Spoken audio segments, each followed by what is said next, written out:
Hemos conocido también noticias respecto al rol de Acciona en esta trama. Bueno, está Santos Cerdán, está Coldo, por ahí está Ábalos. Hay un menjunje gigante de corrupción que vamos a intentar desentrañar ahora mismo. Pero aprovechando el día en el que estamos y que estamos celebrando la muerte del dictador, bueno, me gustaría hablar de corrupción ya no en términos individuales, no en términos de un poco lo que hablábamos antes en la mesa, de alguien que cometió un error concreto individual, sino hablar de corrupción en términos estructurales y vincularlo al régimen franquista. Tengo por ahí las declaraciones de Yolanda Díaz que hablaba de la corrupción en términos de esto, ¿no? De unos golfos, de personas individuales. Vamos a escuchar a la ministra de Trabajo.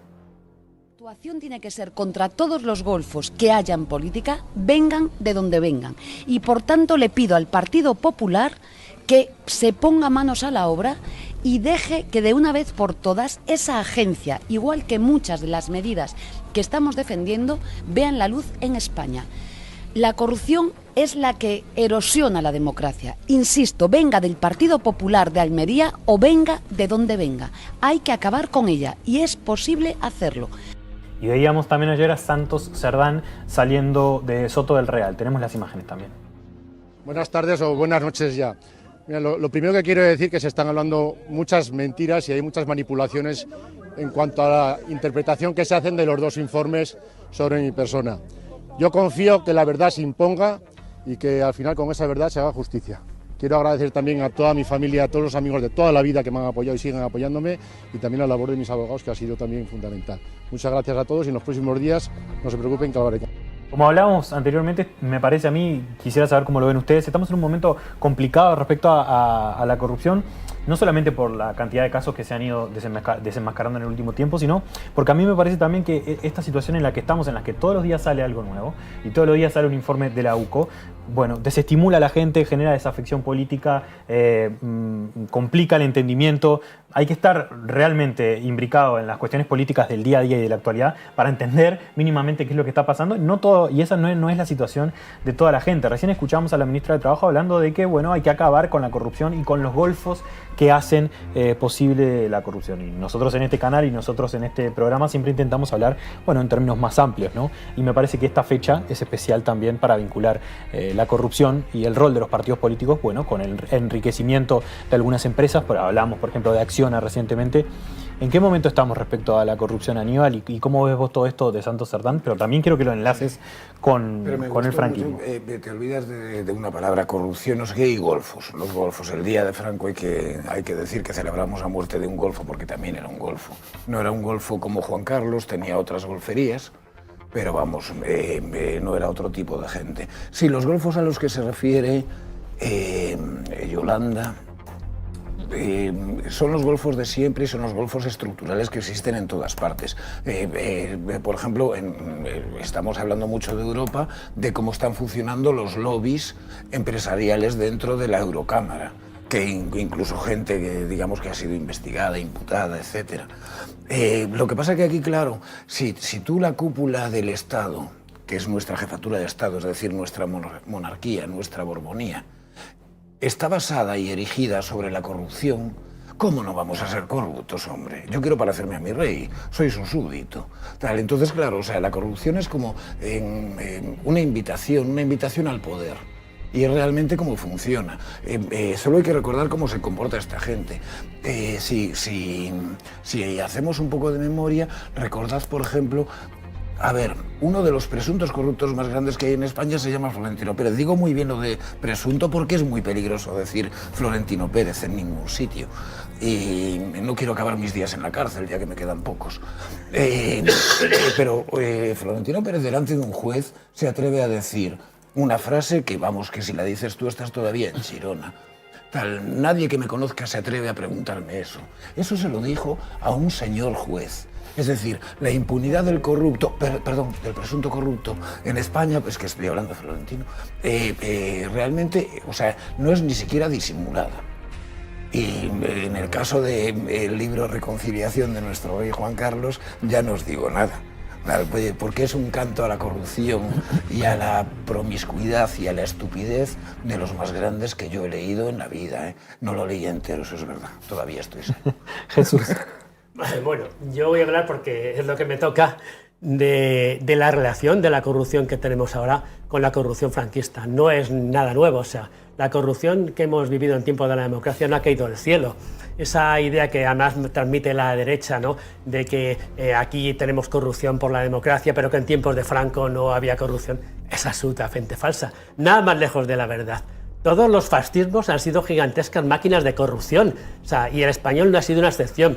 Bueno, voy a poner un ejemplo por hablar de fuera de España. El Alemania nazi, la red de campos de concentración, no la red de exterminio, sino la red de campos de trabajo, era una gigantesca maquinaria de corrupción al servicio de las SS. Y en España la corrupción fue el principal motor del franquismo.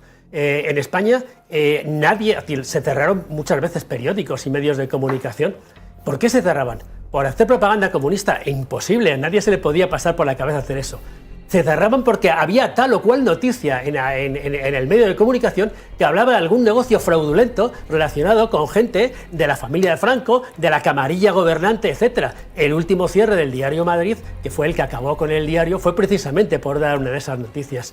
El franquismo fue una gigantesca máquina de corrupción que luego pues se ha perpetuado en la democracia. Esto, la corrupción que se administra aquí, que además que todo el mundo puede hacer cualquier cosa si tiene un amigo en tal sitio, en tal o cual sitio, que le va a proteger dentro del aparato policial, judicial, etcétera, que va a tapar sus delitos o que va a encubrir lo que él va a hacer o que le va a echar una mano para que no le puedan juzgar. O sea, todo esto está en las raíces vienen del franquismo. O sea, esta maquinaria de corrupción la hemos heredado y también, bueno, pues quiere decir que una de las tareas que dejó pendientes aquel cambio que se ha llamado transición fue hacer una profunda limpieza de la corrupción económica que había. Y empezando por eso, hablamos de las grandes empresas que para empezar, las empresas actuales, por ejemplo, las grandes empresas de la construcción, son herederas de empresas que se lucraron con el trabajo esclavo de los prisioneros republicanos, de los represaliados políticos.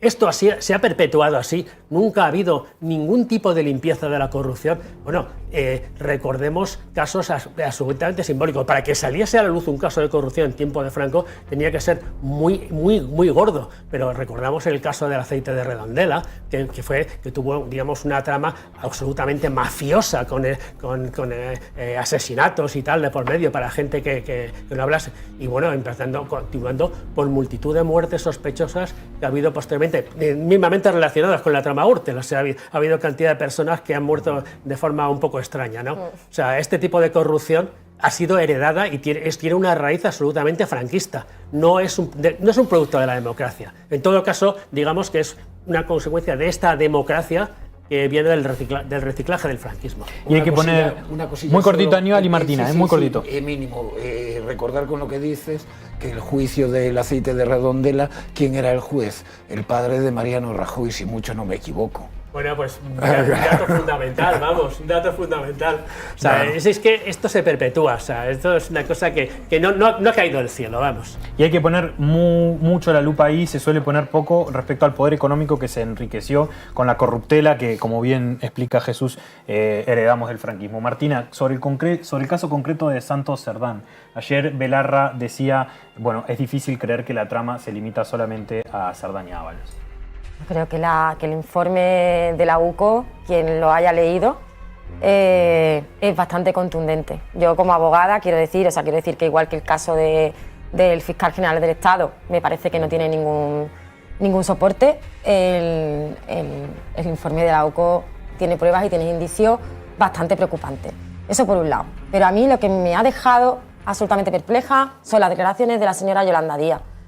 Y mira, yo puedo entender que como ahora está en ese camino de que ha dicho que igual va con el Partido Socialista en algunos pueblos, circunscripciones, provincias y tal, una cuestión de votos para presentarse a las elecciones, pues tenga que intentar blanquear un poco lo que es la corrupción estructural. Pero a mí me gustaría decirle a la señora Yolanda Díaz que no se puede hablar de golfos, porque es lo mismo que decía Ana Botella, ¿no? Las manzanas y Aguirre, las manzanas podridas, los golfos, los casos aislados y no. Si queremos de verdad abordar el tema, tenemos que hablar, por mucho que se quiera presentar con el Partido Socialista y por eso no le convenga ahora, tenemos que hablar de la corrupción estructural del bipartidismo.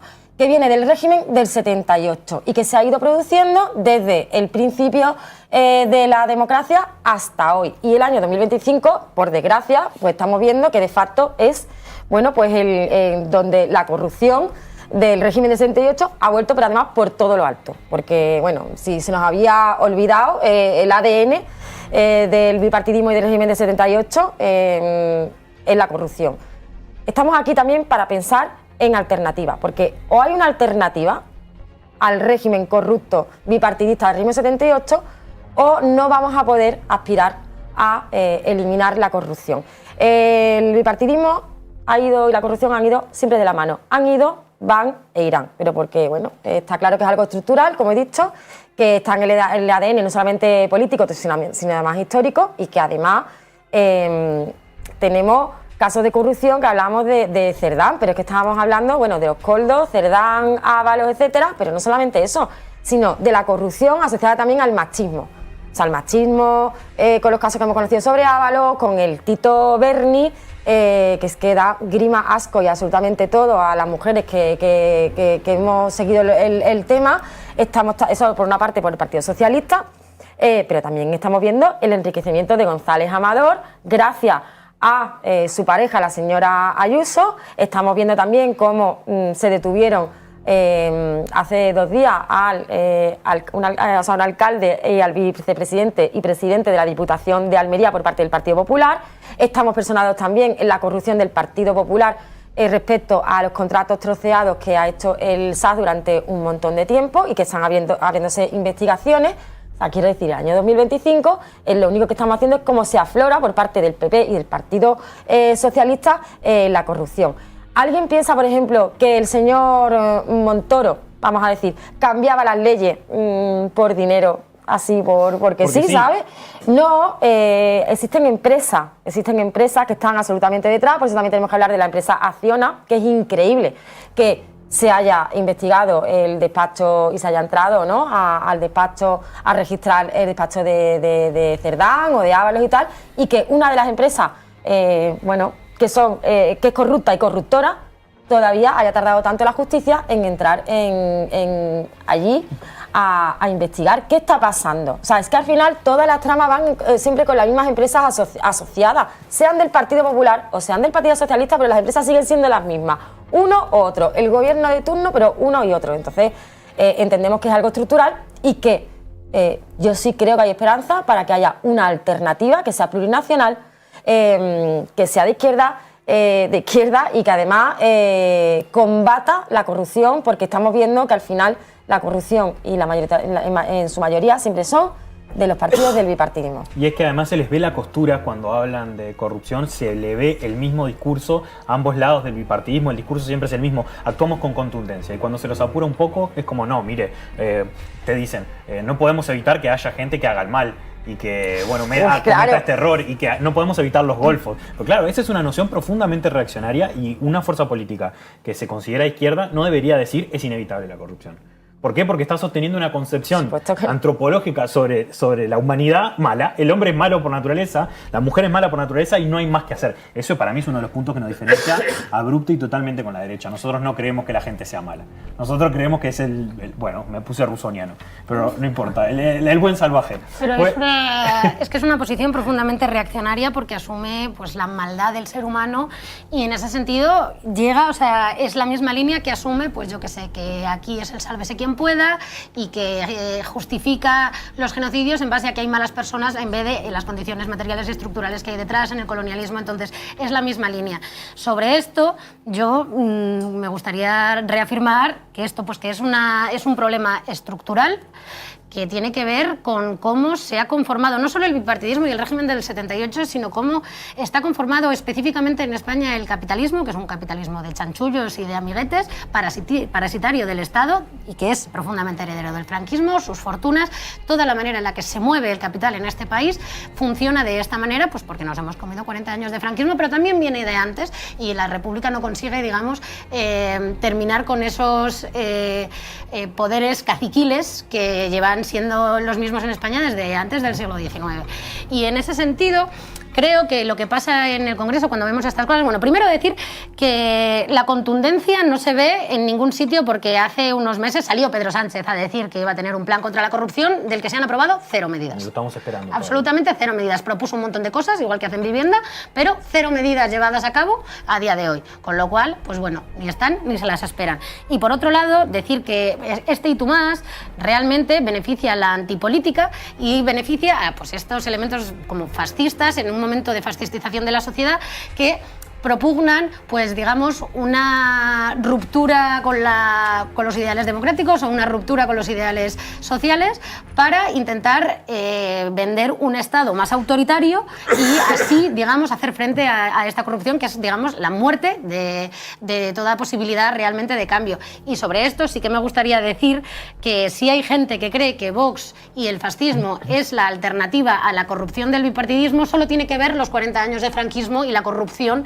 rampante durante 40 años que llevaron a cabo los vencedores fascistas que en este país se enriquecieron con presos republicanos y que hicieron chanchullos a lo largo y ancho de este país porque realmente lo que es el franquismo, y esto lo explicaba Echenique antes también, es un pacto de élites para preservar los privilegios de las élites de este país durante 40 años y ese mismo pacto es el que luego se lleva a cabo en la transición para que esas mismas élites puedan conservar el poder ahora en una democracia imperfecta o en una democracia formal, llamémosla como la llamemos, y ahora no tienen ningún problema en volver a fascistizarse para volver a seguir manteniendo sus privilegios. Y eso es realmente, esencialmente, lo que es Vox. Lo que es Vox es un proyecto político para seguir manteniendo los privilegios de las élites en un momento de degeneración del Estado social, en un momento en el que se caen las estructuras, la gente no puede pagar el alquiler, la precarización laboral avanza, pues la opción del gran capital es venderte el fascismo y venderte la nostalgia a un momento anterior, autoritario, en el que el Estado era autoritario y se reprimía a la gente para intentar vender una continuidad de esas élites capitalistas y eso es lo que es Vox realmente. Vox son los guardianes de los poderosos y no van a hacer nada tampoco contra la corrupción porque ellos mismos, allá donde han gobernado, si es que no hace falta irse muy lejos, o sea, han tocado poder en 4 sitios y en 4 sitios han robado a manos llenas. Y que vienen del Partido Popular. Tampoco que... Pero aquí, además, es que la corrupción está tan normalizada que hace 3 años, ¿os acordáis que se multó a 6 empresas, a 6 constructoras por haber pactado precios durante 25 años, es decir, por corrupción organizada? 6 constructoras. Les metieron 200 millones de multa por 25 años, a 2 millones al año. Esas constructoras ganan miles de millones anualmente, es decir, no hay mecanismos tampoco, nuestra democracia tampoco ha creado mecanismos para perseguir la corrupción. Vamos